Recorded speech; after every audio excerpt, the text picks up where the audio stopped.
puisque je travaille aussi sur des choses que je trouve et qui m'intéressent. Je pense que ça part d'un coup de cœur qui suscite une émotion.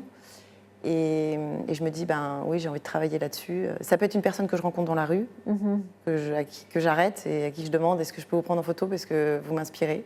Ah, c'est incroyable. Ça m'est déjà arrivé. Ouais, ça m'est déjà arrivé. Et puis, et les retours sont généralement positifs. Après, je leur dis, je vais vous faire une peinture, je vais vous l'envoyer. Ils sont plutôt contents de la recevoir. Et puis, ça peut être quelqu'un que je vois régulièrement. Et puis, à un moment donné, je lui demande de poser pour moi. Donc, on fait une séance photo. Et cette personne rentre dans une série sur laquelle je suis en train de travailler, parce que je travaille sur des séries de peintures. Donc, c'est des thèmes que j'aborde en fonction des moments de ma vie. Et tout dépend, en fait, de ce que je vis. De votre état d'âme.